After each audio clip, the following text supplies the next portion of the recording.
Hey, everybody, and welcome to another conversation with the Midnight Citizen. Now, I know it's not midnight while we're doing this, but it's as close as I'm going to get to midnight today, which is around 8 p.m., so the sun's going down. It actually looks much darker out your window than it does out mine right now. I don't know why that would be, but I guess you're a number of miles to the east of me, so your sunset is happening while mine is not. But anyway, it's Mike Booty. Hey, Mike.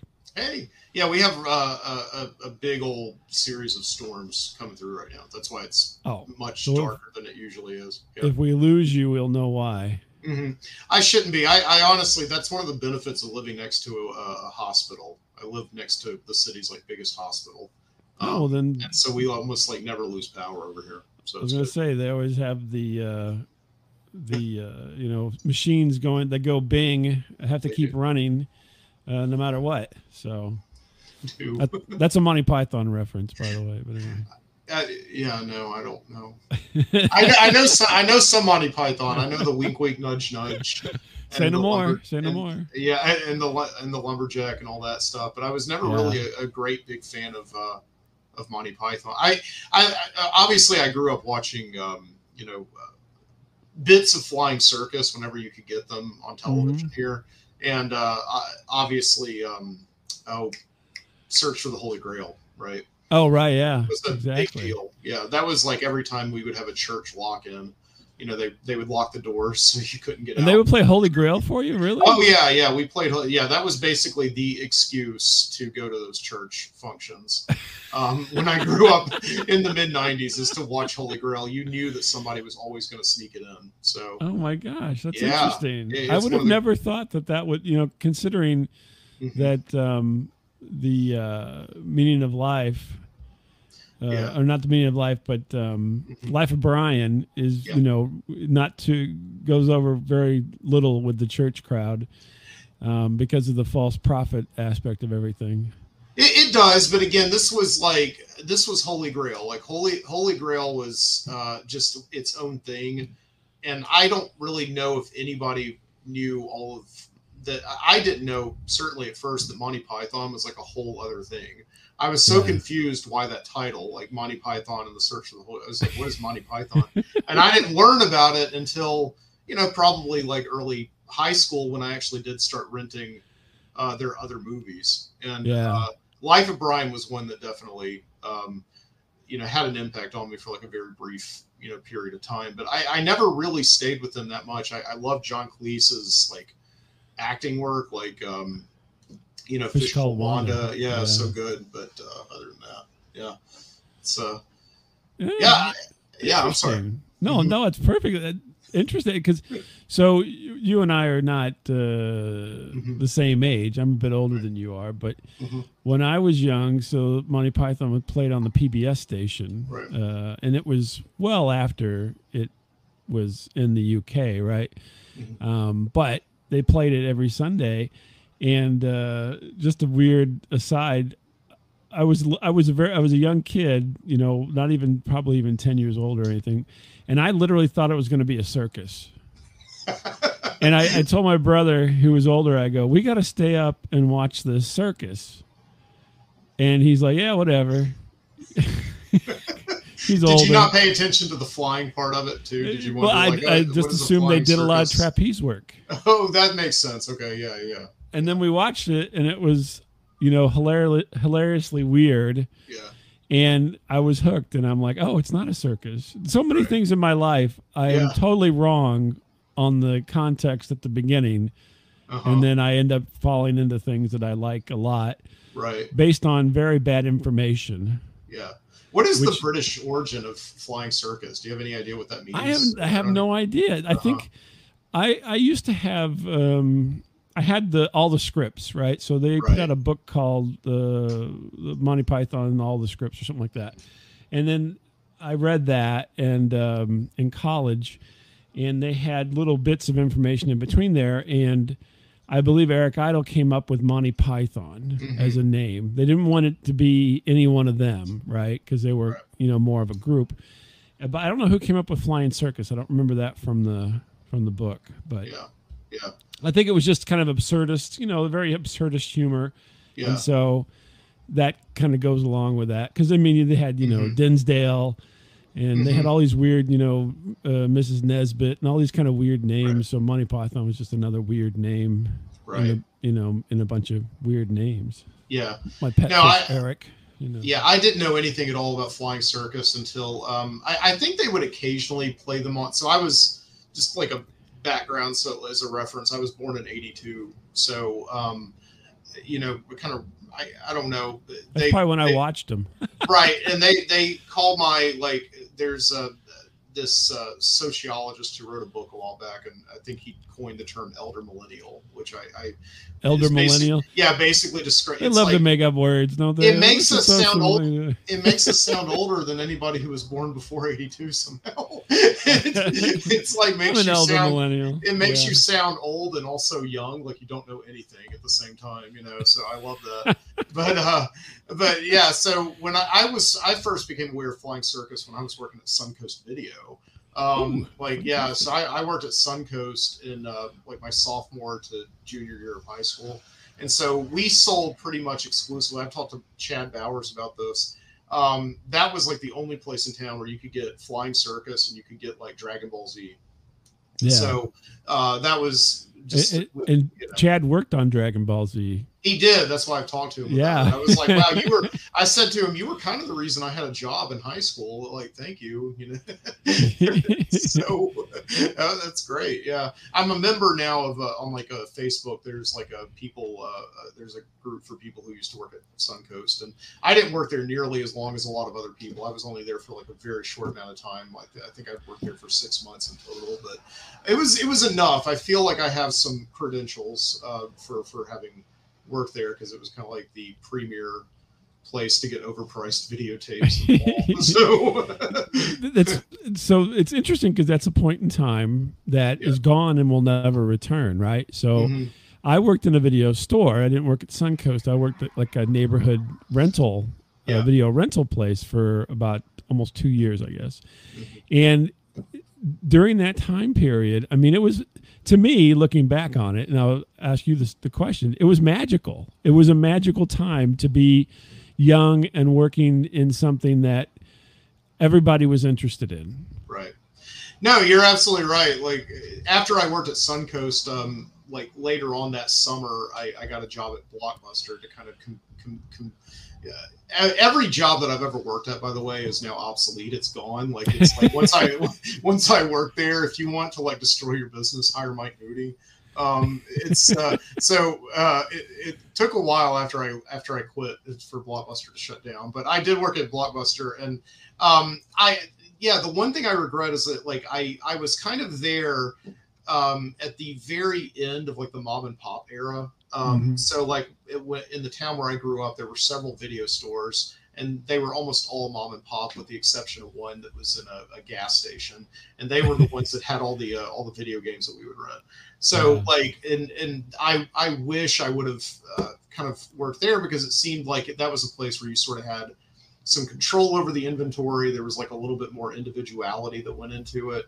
And when I worked at Blockbuster in 2000, 2001, there was like a lot of conversation about how great it used to be from like kind of the people I worked with who were like management, who had been there for a while. And you just kind of got the sense that already they were kind of like quaking in their boots a little bit about the future of video stores. They saw where it was going. Huh? Yeah, I think they did. And again, it was like there were just so many, like pay-per-view, I think, kind of made them really nervous. And obviously with Netflix coming out around what was it, 2004 or 5 or something like that. But yeah, it honestly was just like a great experience. Like I used to go to video stores constantly, and just I probably annoyed them so much, because when a tape came out, it was like all I could think about that day at school, and just hoping that you would get home and your mom would get home from work and she would like sense the urgency in your voice to like take you down to the video store to get like Jurassic Park on opening night. Right. Yeah. I was just saying that like Jurassic Park came out, and I just wanted that tape so much. And I knew that it was going to be, my mom didn't understand that it was like the hottest movie and people have been waiting a year and a half for it to come out on videotape. And so we got down there, and it was like we went down there, and I just raced back to the back of the store. And, you know, I don't know if they had these where you were, but like, you know, they would have obviously the tape there, the actual retail box. And then behind it was like the clamshell that you would get. Right. And all of them were just like empty, everything until the very, very last one. So that was basically like my entire life. And like when my mom couldn't get home in time to take me down to work, you know, in the years before I drove, it was like constantly calling at the store and just like bothering people who worked there. It's like, do you have Tim Allen and the Santa Claus? It's like 5 minutes later, do you have Tim Allen and the Santa Claus? It's like, I can't believe that they didn't, they just, I don't know. I guess it was also, they just didn't have caller ID or something. Well, I was going to say they didn't have caller ID. Yeah. But I don't know. If I was working at the video store, I would have been like, you know, what's your name and number, kid? I tell you what. Yeah. Quit calling here. Yeah. If it I'm going to block you. Exactly. If it comes in, you'll be the first one I call. So stop calling. Okay. Relax. It's okay. You know, you'll live to see another day. I worked in the age of tags. So they had those little round tags that would hang, and they were color coded for VHS and beta, if you can believe it. Yeah. And VHS and beta for regular movies, and then there was a special color for the not ready for prime time movies that they had in little saloon doors. Films. Yeah. Because you're in the wholesome era of video rental, and I was in the scumbag era where they just made money. Yeah. Where we had X-rated tapes and what have you. So, right. But you know, the funny thing is, you know, you talk about that, but I had people when I worked there. And maybe at Blockbuster, I don't know if the same experience, because at the mom and pop, you know, people, it was a little bit less corporate, you know, and so, I mean, they would, you know, harass me to hide stuff for them and keep stuff at the back and everything. and for my friends, I would do it, right? Yeah. So I would be like, yeah, don't worry, I'm going to be in there. You know, I've got to work whatever shift I was working. I'll be in there. I'll pull one and I'll set it up. You know, everybody who worked there had their own little hiding places. Yeah. And then when your friends showed up, you'd get them their video. So. Right. And that is kind of funny. I sort of experienced that a little bit when I worked at Suncoast, because I was 16, and so I definitely had we sold special interest tapes, which is like, you know, the adult films. Oh, they call them special interest then? Yeah, they call them special interest. So, but that was a broad category. So they would literally sell Bob Vila tapes, like right next to. Oh, Bob Vila's with the special interest. Yeah, he is. They categorized it, but you know, they didn't cover Bob Vila up with like a little sort of opaque like box. Like they would have they would have a thing they would put in front of the tapes and all that. Brown paper bag. Yeah, that's funny. Like, hey, listen, man, I know, like, you know, and I think you had to. All my 16-year-old friends were like, hey, man.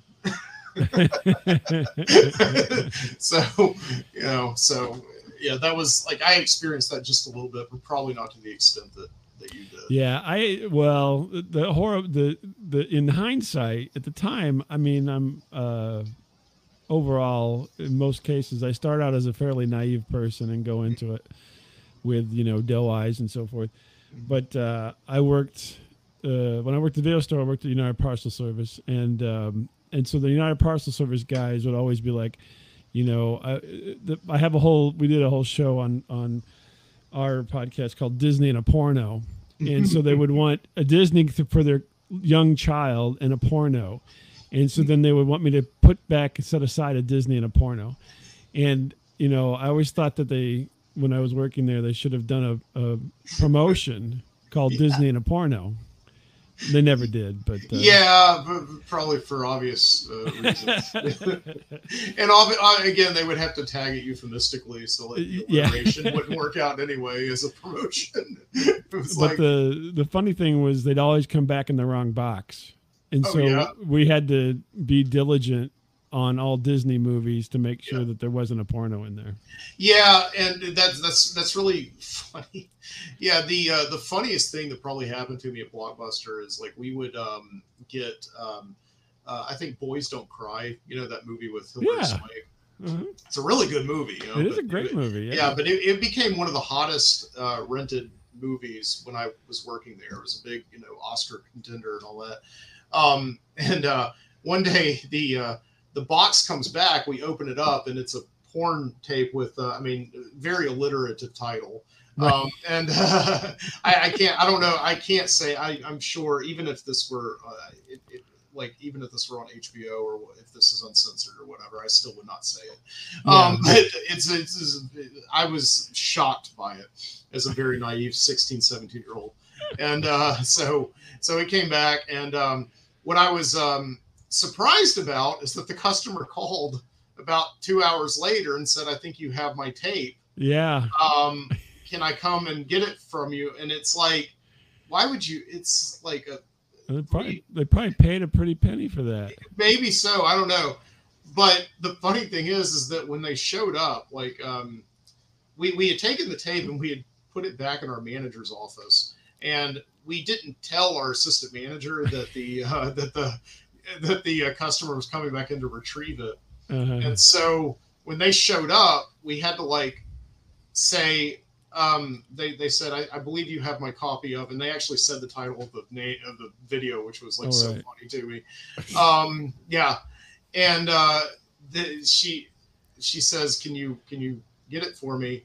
So I had to go back into my assistant manager's office and knock on the door and hope that, because I knew what was going on. He was watching it.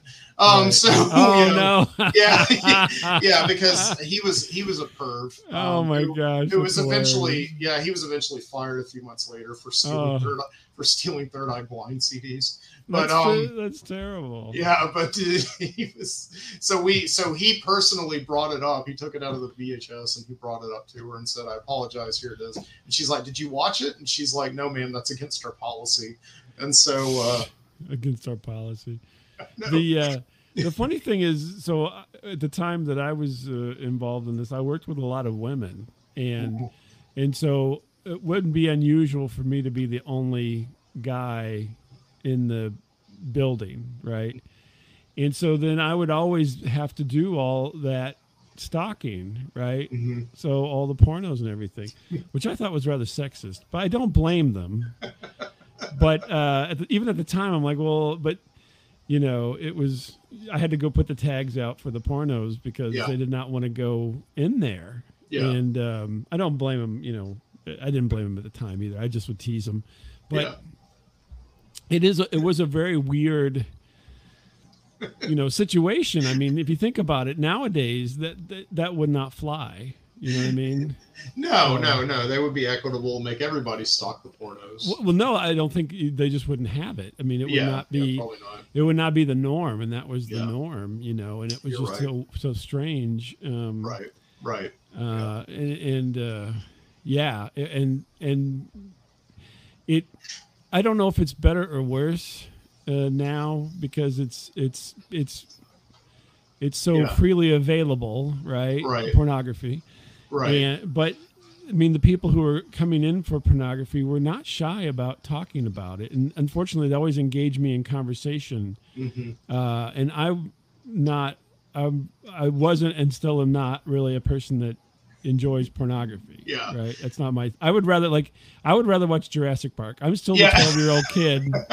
It is. No, I mean, it is amazing, like how, like, in order to, I mean, it wasn't like now where it's like you have incels, or you just have people that just are shut-ins, that just sit in their houses all day and they can get everything they want. Like back then, if you were a pervert, you still had to be social. It wasn't like, you had to, pervert. Yeah, you had to do it. You had to go out there and engage with the public, and maybe eventually, something might happen for you. Right. And, right. So it was bizarre. I know. I don't get. There's a video I played on my show this week from 1990, which was a videotape called "Flirting with Magic," which is this magician, Michael Jeffries, who teaches men how to build confidence in themselves by approaching women, you know, by performing magic for them and doing sorts of magic tricks to kind of just like, you know, spark a conversation. And it's like the most anachronistic, funny video. And I just feel so sorry for anybody who rented it back in 1990, because it's just basically a training manual on how to be like the one guy in the bar that gets kicked out immediately, or that everybody distances. So it's basically like the 1990 equivalent of those guys who come to Halloween parties today dressed as like a free mammogram, you know. Right. It's oh god, right, yeah. But at the same time, at least like, see, like there was this like social conceit until fairly recently in our history, that in order to you know, meet in order to like meet women and hopefully have sex with them, like you would have to, there was a barrier to entry, which was called conversation. You had to actually, you know, you had to get them to a point.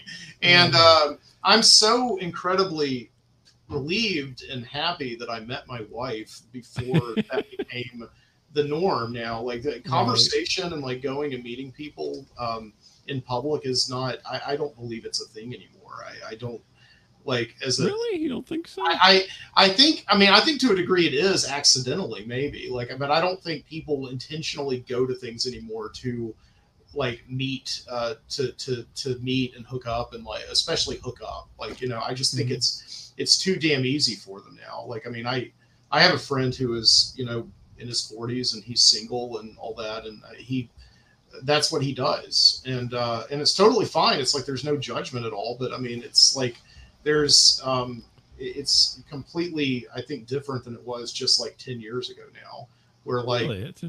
Dating apps, and not only that, but just hookup apps, like apps that are just like proudly billing themselves as like, let's hook up, you know, are just the stigma has been released. It's like, you know, so yeah, that's weird. I know I've got a fun porno story though for you, and I know that we don't want to spend the entire, but this yeah, we got onto the topic. I was going to work my way off of, but go ahead. Let's say this. No, I think we can do this. I think we can work our way off of that topic by going further into it. So it's like, you know, it's like you can go further into it and then get out of it.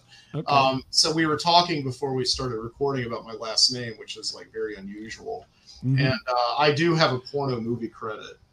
Actually, I was not in this movie, but it's like my last name is very unusual, and it's usually the first thing that people notice about me, and it's never made conversation like hard at all in my entire life, because it's the first thing that you hear when I introduce myself to you. And like my friend Vince, who I actually haven't seen in a while, and I talked about him on a recent show that I did, like is in LA, and he's an actor and all that. And I think years ago he sort of knew this adult film entertainment producer, and I think that they like as a practical joke, he sort of gave them my name, and they put my name in the credits of this movie. So I don't know if it was like a sub for like a guy who was doing the movie and was too embarrassed to put his name on it. But he's like, yeah, I'll take that one. We're going to give you 5 choices. Here they are. Exactly. So, you know, it doesn't come up on the first page of Google, so that's good. Oh, that's good. So, yeah, well, it's not buck naked if you're thinking that. It's not. No, it's not the George Costanza thing. No, it's not. But anyway, but I kind of got you out of the porno topic by talking about my last name, so you can. Ask me. I didn't expect. I didn't realize that we had this kind of similar experience, and so anyway, if you have that experience. And you meet anybody, they will talk about it. It's just inevitable. I mean, because it's such a weird part of the job at that time that you had to deal with, you know. And typically, like yourself, I was young, you were young, and so that's not norm, right? So you talked about going to church lock-in. I went to church lock-in, and you know, that's not the world of pornography. So, no. Well, I should say that other way. It is the world of pornography, but when you're 12, it's not the world of pornography. Nobody talks about it. Exactly. Because they would be the ones that would come through and get the movies, and you'd be like, "Oh, really, Mr. McGillicuddy?" Yeah. Mm-hmm. So, but anyway, Yeah. but you're a film guy, right? And so am I, and you've done some things and so forth over the years, and I think, well, actually, there's a weird connection between the two of us currently. Not, it's very loose, so don't. It's not too close. So you worked for an original. I think, if I recall correctly from listening to things over the years, did you work for a VJ, or at least were in close proximity with one of the original VJs of MTV? Yeah, as a matter of fact, I saw his ex-wife the other day. She, Jan, she run into her all the time. Yeah,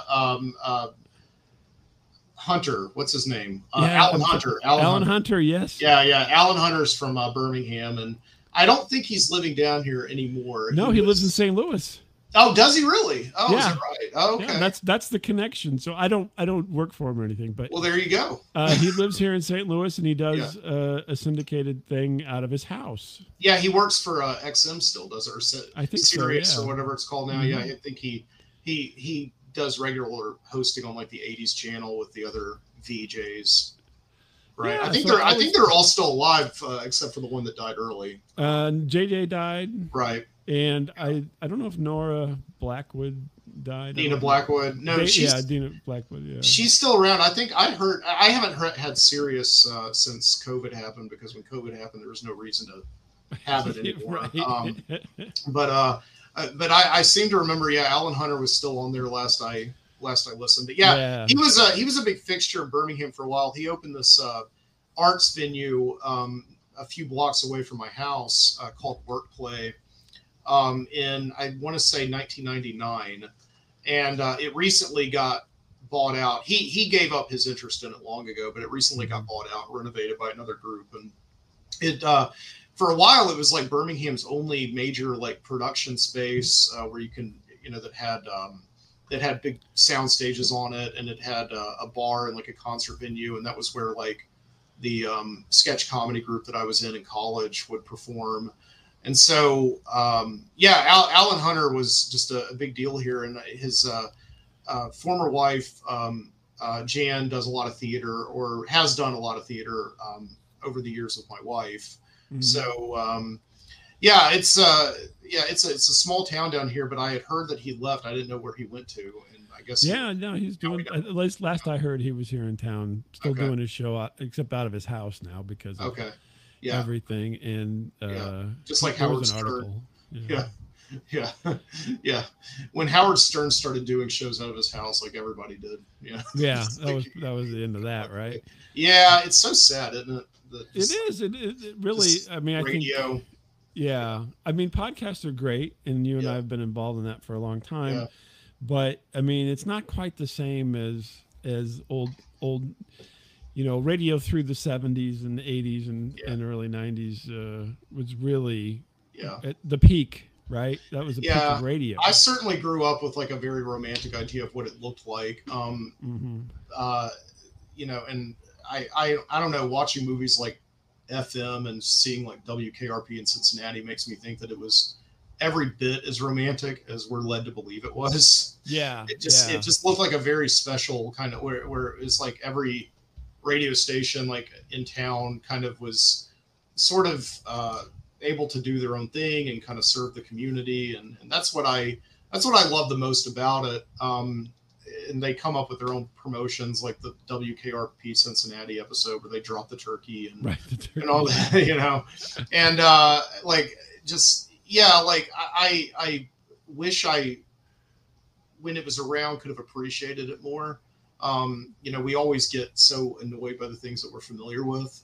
But looking back now, where you listen to radio now and it's just 3 companies that own everything, and iHeartRadio. Yeah, there's just no individuality to it. There's no there's no connection with the personalities, and also like nobody's really listening to them anymore at all. I mean, I don't know. I find it weird that just wherever you are in throughout your day, you just really need to hear like Chicago, and you just know that you're going to turn on the radio and hear it. It's just so, it's so bizarre to me, but yeah, like I hate it so much. And again, I think a lot of it was killed.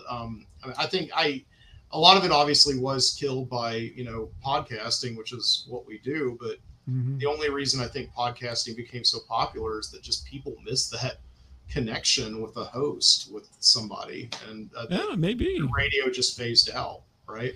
I think, to me, I always thought it was the conglomeration. So conglomeration happened before radio peaked.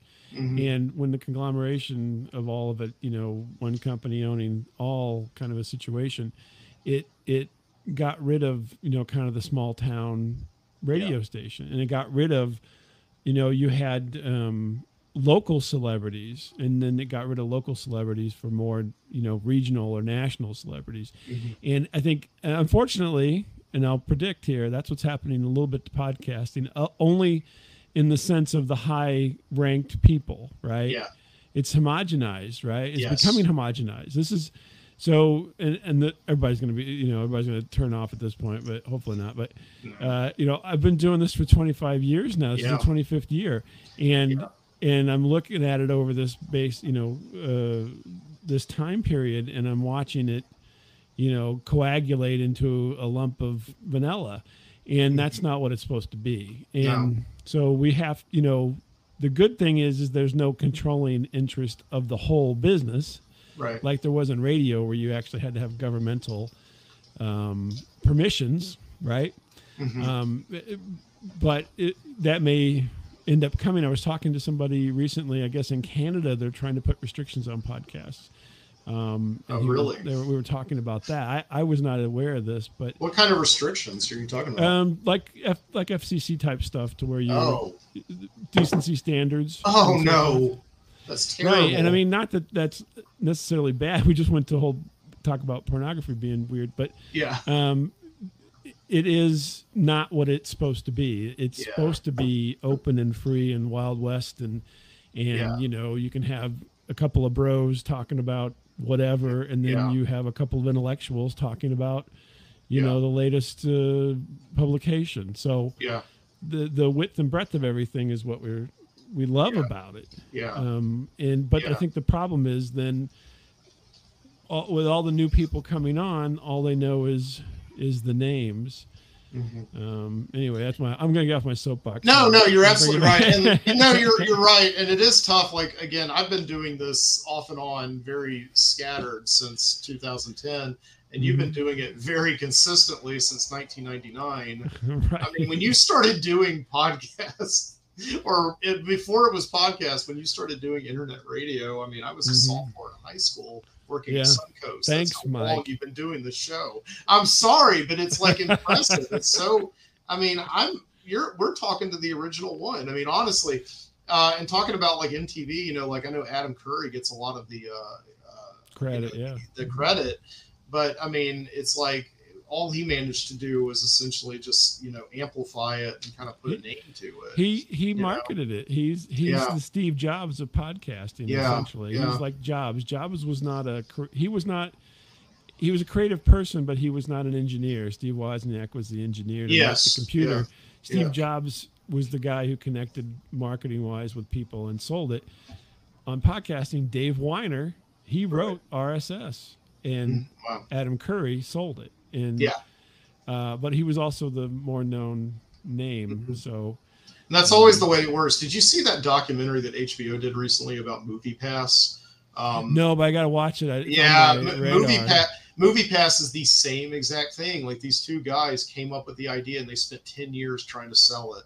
And they had this benefactor who's just giving them money finally say, I can't give you guys money anymore unless you bring on this CEO. And of course the CEO came in and took all the credit for it, ended up tanking it within 1 year.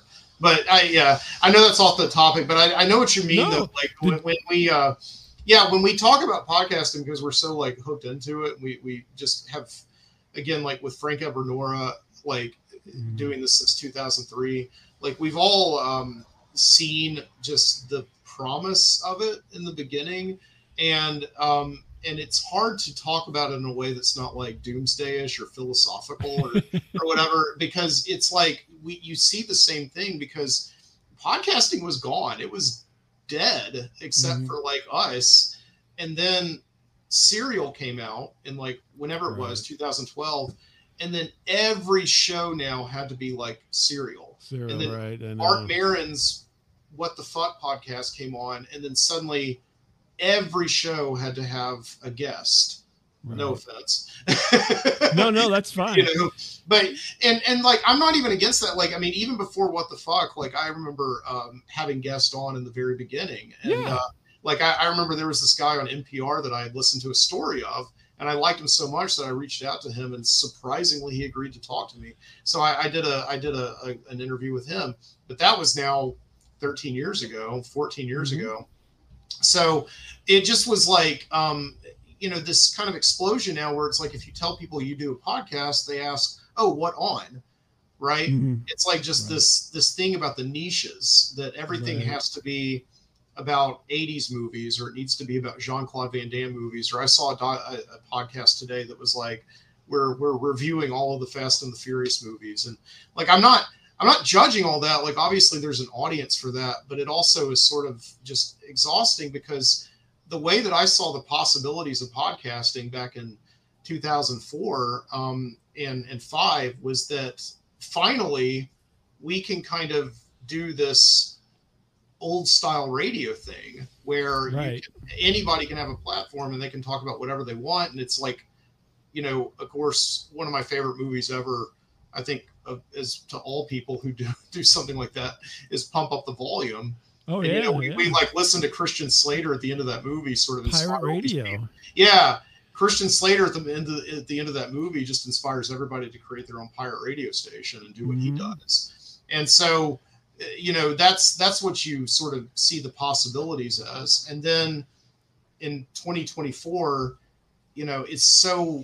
there's something like, 400 million podcasts. Somebody just did a count or an estimate. I think they had to use like finite mathematics or something to figure out how many podcasts there were in the world.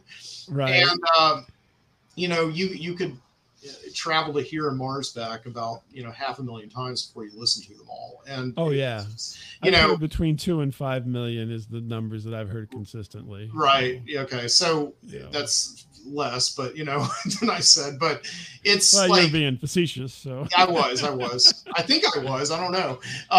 But yeah, it's like everything now about podcasting is about search engine optimization.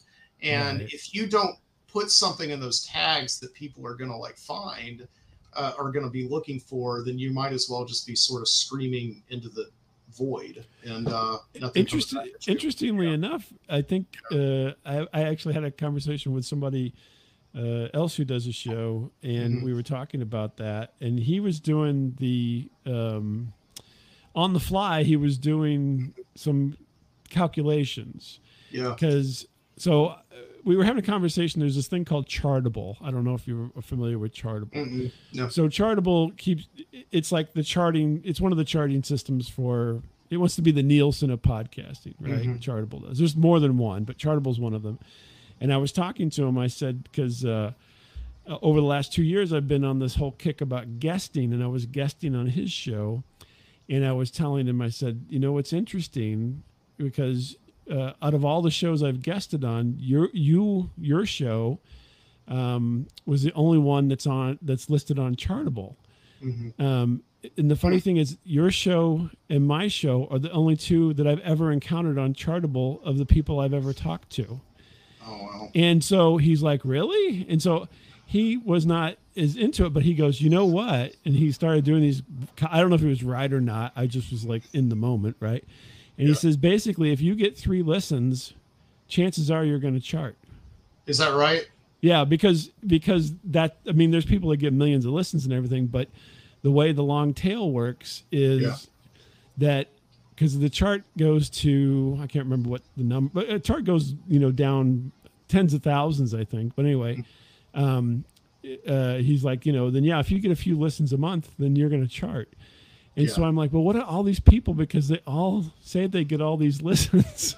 I know. and they're not anywhere uncharitable. And so we had this kind of little discussion about that. And that wasn't that I was, it wasn't a brag or anything. It was just an observation because I've never, at least to this point, I mean, up to now, and maybe in the future, who knows, been really concerned about any of that stuff. The point to me was creation. Yeah. Right? I love to create. Like you and I are talking right now, we're creating something. Mm-hmm. And Miles and I each week create something that has never existed. Right. And that's what, to me, it's all about. It's just, for me, I think for us at least, Miles and I, it's that we've been creating for so long that it's everywhere. Right. Mm-hmm. And I don't mean that as in any kind of no, you're right. Brag. As you've been, I've been thinking about this lately in several ways. Every time I start, doing the podcast again, and right now I'm in a pretty prolific period right now. I'm managing to kind of create things on time every week, and I always like that. But for so long, it's just been so hard for me to do that because of my teaching schedule and just other professional responsibilities. But it's something that I always come back to. And one of the ways I think about it is that, follows. It's great for people to follow you, and it's great for people obviously to comment, to actually prove to you that they listen to the show and all that. But I think it's we're such a metrics driven culture. And I was thinking about the way that my wife does theater, for instance. She does, it's like you were saying, she does a show and then it's done. And if you didn't come see that show, then you can't talk to her about it. It's like that you can't talk to anybody. And it's like she is sharing that experience in that moment with something like 200 people. And that experience will never happen again. So in a way, that's kind of like a way that I think about it, is that at the end of the day, it's just like utter creativity. The ultimate art of act of creation is just to do it and not to think about it afterward. And in a way, it's kind of like the Tibetan monks or something, who will create these intricate patterns and then they'll just burn them. Right. Right. And, And so, I don't know if I'm getting very To Live and Die on LA all of a sudden here. Oh yeah. I love that movie so much. Yeah, and that's absolutely what's his name? Willem Dafoe in that movie. That's what he does. Yeah, that's what he does. Yeah. And I mean, it's again, we can get very philosophical about that. Like William Friedkin loves to get philosophical in his movies, but I mean, that's the ultimate thing about money, right? It's you get it and you spend it, and there's that anything after the moment where you spend that money is just going to be downward until you get some more money, right? So, and that's what I feel. It's I just finished a major, writing project where I worked for a year on writing about one book.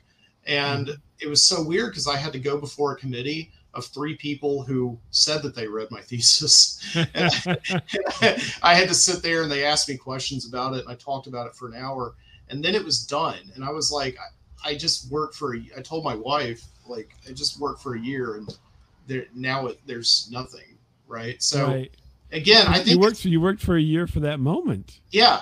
And it's if you concentrate too hard in any act of creation on the aftermath, then you're just going to be permanently disappointed. The fun part, the part that you get a rise out of is actually doing it. And then anything that comes after that. But I may only be saying that because of my podcast that I did this past week. I had 6 listens that I can register. So, I think that's the truth though. I mean, that is really, the difference between a business that's creative and creative business. You know what I mean? So you're in the business of creating things that pay for themselves, then that's a whole different ball of wax than if you just want to create things. Right. And never the two shall meet most of the time. I mean, you get lucky every once in a while, but it's not going to happen with any consistency. Yeah. Or in the same way twice. And so that's why there's constantly people churning stuff out. Yeah. My friend constantly cracks me up because whenever he talks about listening to my podcast, he's always like, Yeah, your episode on this subject was great. He always mentions the one subject. It's this, and I was like, I did that episode 13 years ago. Have you listened to anything since then? But it's okay. I mean, but that stuck with them. And it's just like I was listening back to some of this week's exit ramp that we all did, and I think it was Nate in Wisconsin was saying this, or maybe it was you. I can't even remember. I'm sorry because I was like, no, I it's came okay. on. I wasn't on for too long. So. Yeah, I was driving, and I remember Nate in Wisconsin. I think said like, we've gotten to hear Mike Booty grow up on the Overnight Scape Underground. Oh yeah, it wasn't me. It wasn't you. I thought that was such a funny thing. And he said, like, he started mentioning a wave of shows that I did 10 years ago. And it was so weird because, like, you always do a show and you think that that's what's going to register with people. People are going to be like immediately hearing that and sort of thinking about it, talking about it, and commenting about it. But then you realize, like, oh my gosh, no, it's like that stuff that I said 10 years ago is still there. And if, people haven't listened to me in 10 years and that's like the only impression they have of me is like my 31-year-old self, talking about something that happened to me at work. It's like, I don't know. It's kind of a cool feeling in a way. It's like you really do in a weird way kind of feel immortal in that sense. That is interesting. So yeah, but I mean, so just to speak to that a little bit, because you came into this, fairly young compared to like Frank and I. Yeah. And so, yes, we did. You had developmental steps, not like as a baby, but you were going through college and going through grad school and going through, jobs and everything where, we're kind of like, we're past all that by the time we got to this. And so before this even, came up. So yeah, that is interesting. And I think if, I suppose people who started blogging early on and stuck with it probably have that same kind of feeling. Right. But I always think the spoken word is the weird thing, and this is something that Frank usually talks about every once in a while during his show, is that so you have the writing of a blog, which is a certain thing, and you have people doing video and everything, right? But the spoken word to me seems more personal than either of those. Yeah. Because it is got the aspect of writing where you imagine what the person's talking about, but you get to hear them talk about it. Mm-hmm. So you have a connection, whereas when you're just reading the page, you invent the character. Yeah. So with the audio, you have a character and then you invent the scenario. And then video, you have it all there for you for the most part, depending on how, typically it's not always presented in the best way on kind of cheap video terms. And so therefore, everything that's going on because it's not, there's no aesthetic to it at all other than to just shoot themselves doing something. No, it's a great thing. Yeah. I mean, back in, I have a quick little anecdote about that. So back in 2007, my first job out of getting my bachelor's degree, I got a job where I was working for a marketing company and we were driving trucks all over the United States to essentially go to trade shows and just set up one of these like kiosks that housed people's companies' paper literature. Like talk about a job that's completely outdated now. Right. And we would just sit there all day long. So it was basically just a year-long road trip where there was so little work involved. And once you were in these cities, you just got to hang out there for a week while the trade show was going on. Mm-hmm. And I'll never forget being in New York I went to the Toy Fair convention. Oh yeah. And this is in February of 2007. And I wouldn't be. I've never asked Frank before, but I wouldn't be surprised if he was at that same convention because I know he likes to go to those things. But anyway, or Chad Bowers may have been there too. Actually, I think I did talk to him. I need to ask him. But anyway, off the point. And I'll never forget that I was there and I was reading a Gene Shepard book that I had. I was really, really, really into Gene Shepard at that time, and I was reading one of his books where, he tells all of his stories from childhood, growing up in the Midwest and all that. But the interstitial chapters are like him in New York. And so I was reading this book. And so he was describing some of the places in New York that I I was around, I was around Central Park and I was around Midtown and all that stuff. And I was reading these chapters and it felt so interesting. So that's the written word part of it. But then I was like listening on my iPod. I had downloaded a bunch of old Gene Shepherd episodes that somebody had released and put onto iTunes. And then I was listening to them and I was walking around Times Square, and he was talking about the same exact streets, the same exact places. He was describing Times Square at wintertime. And it felt so interesting to be, it really did feel like you were like a time traveler, to just be in like a single place that somebody was bringing alive to you over words. So I was reading about it and I was listening to it at the same time, but like it was the spoken word aspect that really brought the world up for me. It's like that just intimate feeling you hear, like somebody else telling you something like in person. So yeah, that was, I just found that like an experience that's lived with me ever since. So that's interesting. Yeah. So now, do you think so? Having kind of done monologue style presentation for podcasting, do you think that's helped you as you went through school and then also as a teacher? No, it's like definitely. I wasn't even sure I wanted to be a teacher for a while, even as I was actually being paid to teach. So that's what happened to everybody. It's just one of these things that it's like education is something I kind of fell into because I just found that I just really I was very curious and love to investigate things and communicate them to people. That's not always what education is. Education is like teach this here now, but right. Yeah. So that's what I didn't like about it. But but what the moments of teaching that I really do love is I do love being in front of students, and I do love the performative. There is a performative aspect of it where you're just there and you're trying to tell a story, especially if you're in the humanities, like if you teach history or English, you get to you get to tell students stories all day, and you get to talk about books and literature, which are the things that I love. And like doing that 8 hours a day, 9 months a year. And then again, you're also doing that in the summertime. There's always this like misnomer that teachers don't work during the summertime, and the teachers who need money do do nothing but work during the summertime. But like I'm teaching summer camp right now during the day and all that. But but like just being constantly in front of students makes you very comfortable with like your own voice, and gives you sort of naturally works out the beginnings, middles, and ends of stories. Like even if you don't know where you're going with the story, you can very often sort of say a word or phrase and pick up on it and be like, okay, that's the end of the story right now. I just need to work to that.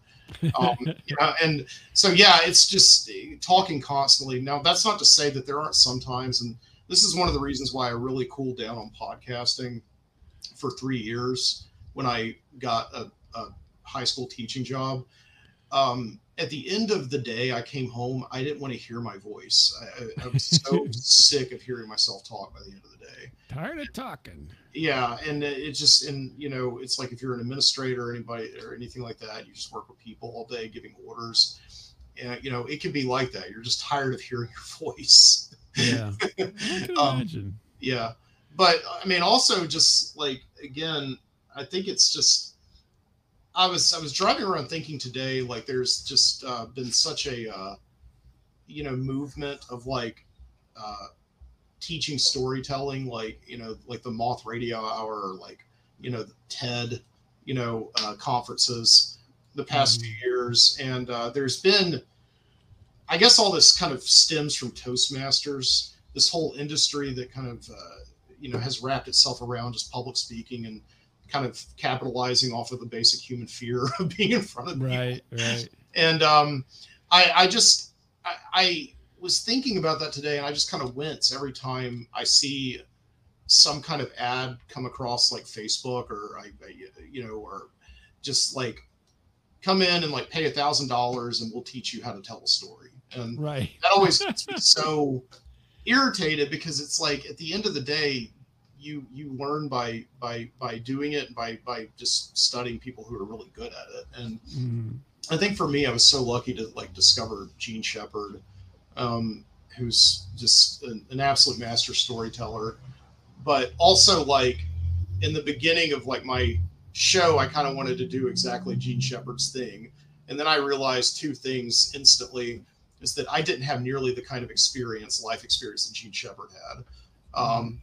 I just don't think that by 27 years old, which is when I started my show, you have nearly enough experiences to really make sense of. But I also realized that Gene Shepherd was talking to a very specific audience at a specific time. So I couldn't come up with catchphrases like Excelsior, make it sound natural in 2010.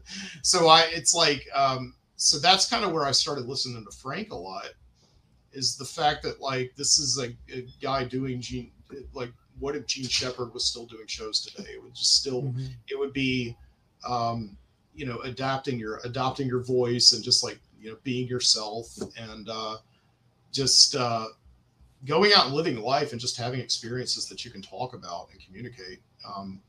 And that's what it was. So anyway, that was a long. No, it's interesting question. Yeah. It doesn't matter. Yeah. It's all free form. That's what it's all about here. Yeah. Yeah. So I was going to ask you about your, because you are a writer of sorts, and so I was going to ask you about your writing. Are you still writing? And if so, what are you writing about, or what do you want to write about? Probably more importantly. No, I'm so glad you asked that, because like, this summer on my website, I've been posting some stories. I wrote these like back in 2020, so they're not new stories at all. And I don't write nearly as much as I podcast. I wish I did, but writing is one of those things that I take so seriously that I can barely do it without getting a panic attack. So it's very, very, very difficult for me to write. And even teaching writing is like this week I'm teaching students playwriting, and I'm not a playwright, but it's basically like a way to essentially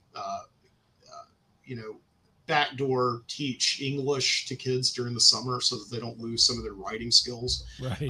So I'm teaching playwriting. It sounds better this way. We're playwriting. Yeah. Exactly. So I found myself today telling kids, this is a group of 8-year-old kids. I was like, listen, writers are always writing. You don't have to just stop writing because you're not in this class. Writers are always writing, even when they're not physically typing. Believe me, writers are always writing, so much that the act of writing is just always in your brain to the point where it'll make you crazy. And I'm like, these are 8-year-olds. The hardcore. Exactly. And so I was like leaving the school today, and I was walking by a bunch of like a cluster of kids, and they were all at lunch. They were eating their sandwiches and writing their plays. And it was like, so, you're like Alec Baldwin and Glengarry Glen Ross. I know. Be closing. Always be writing. Exactly. So I was, but I don't know. I mean, it's I know I do enjoy writing, but there's also like a little bit of in-person what's it called, impersonator syndrome. Imposter syndrome. Yeah, imposter syndrome. Yeah, because like you're always just like writing is something that we consistently hear about. Like you need to do it every day. Right. And I just can't do it every day. It just exhausts my brain. But that being said, a few years ago during COVID, during lockdown, the summer of 2020, I found myself, as we all did, with like nothing to do all day. And so I did sit down and force myself that summer to write a new short story every week that I would read on my podcast. Mm-hmm. And that was a mistake to read it on my podcast, because I thought I would just be turning out like 3 to 5 minute stories, and some of them turned out to be something like 30 pages. Yeah. But I just ended up loving the material so much, and basically it's like kind of just stories about what happened in like this fictional small town in Alabama during the summertime, and let's say like 1990 or 91. I've never given it like a specific date, but I've always kind of wanted to like explore in writing, in like long form writing. what it was like to live in like a small town in Alabama in 1990.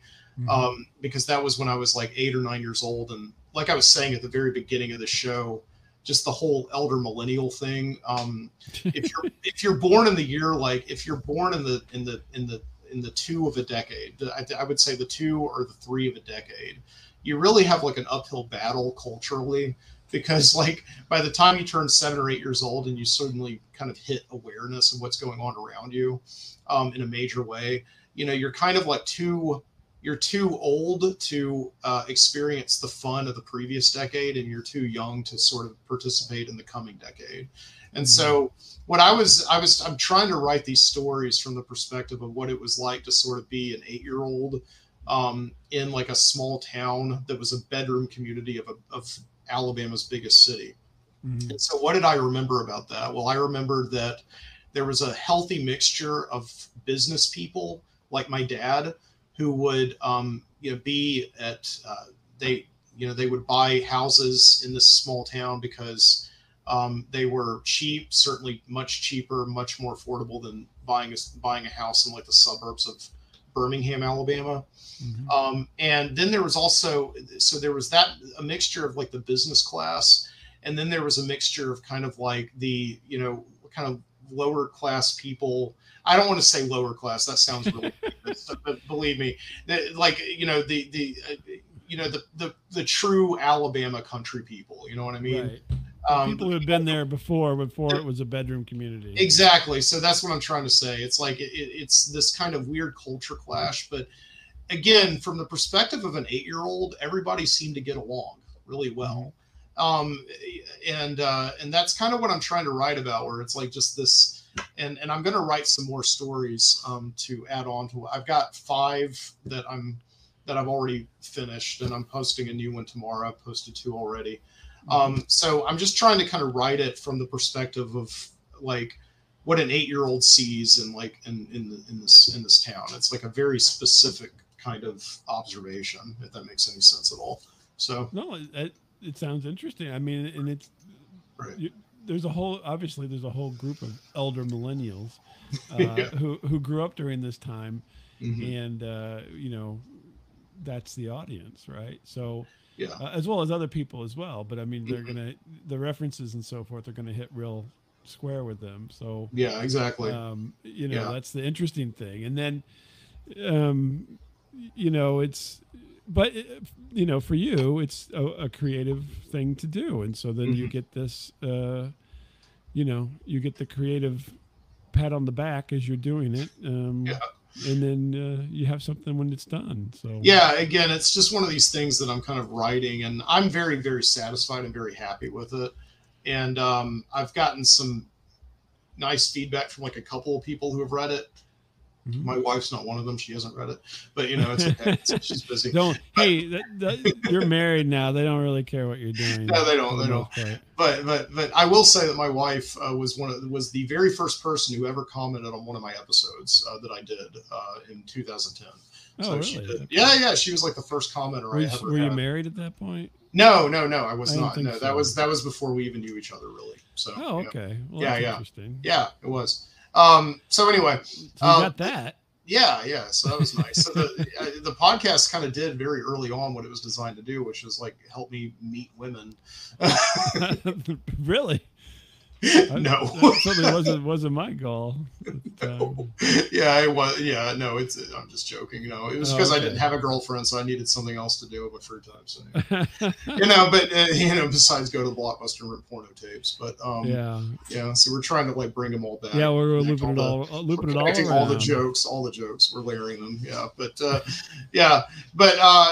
I'm gonna try and continue, to write some stories, coming up. I've got like several outlined, and what I'm hoping to do, honestly, is hopefully I'll get like maybe 10 or 11 stories, and I'll possibly put them together as a volume and do like a print on demand or something like that.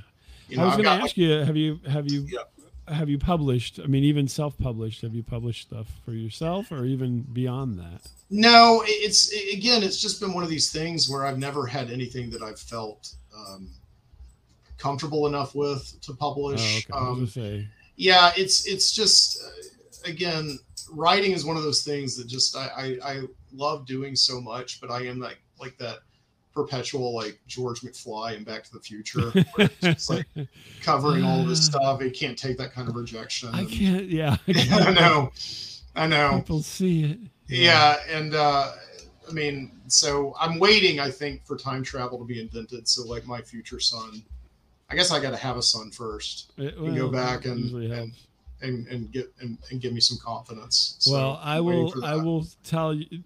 It means nothing, but I will tell you, there's no reason to wait. Even if it's just self-publishing, do it. Yeah. Get it over with, cross that hurdle, and then move forward from there. Because the more you wait, I mean, it's useless. Mm-hmm. It's wasted. No, time. You're right.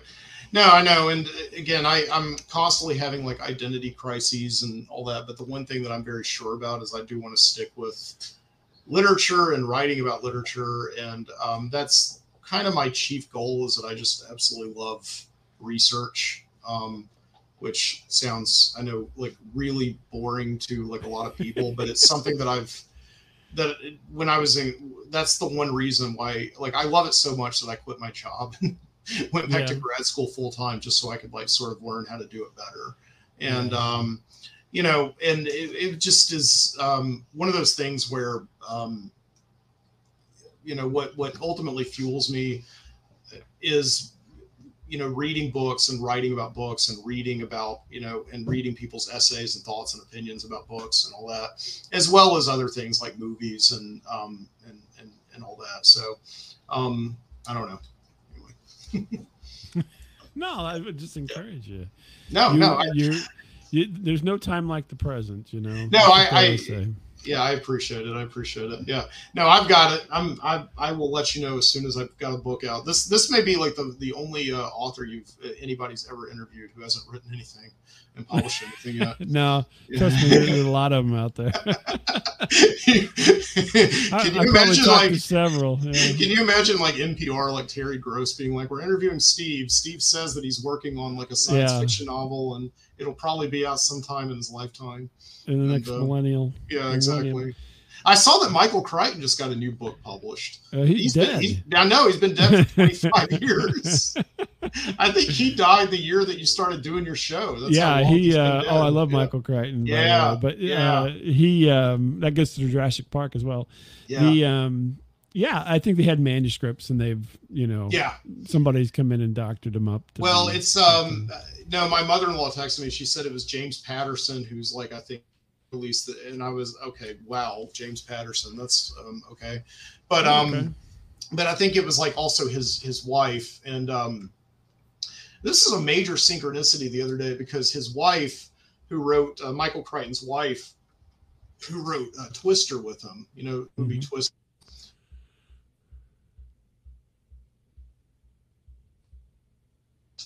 posted. I just discovered this like not too long ago, and I posted something on like Substack the other day about the show that she was a star of, and then like a few hours later, my mother-in-law said like Michael Crichton's wife was just being interviewed on NPR about his latest novel. So anyway, so, that's interesting. Yeah. I hadn't seen that yet. So yeah. So, but Mike, I think we're going to wrap it up. We're going a little over an hour, if that's okay. But it's been fun talking to you. And I put up here where folks can find some stuff at mikesbonfire.substack.com. We didn't even touch upon half the stuff that I was thinking about in my head, but maybe we'll talk again. I do a podcast called The Midnight Citizen. It drops every Saturday. So that's all. Put that up there too. Yeah. And so listen to Mike, and then and we'll catch you again next time. Definitely. Yeah, this is a lot of fun. Thanks, Bob. I appreciate it. All right, hang on just a second. Yeah, I didn't know if you end the show right when I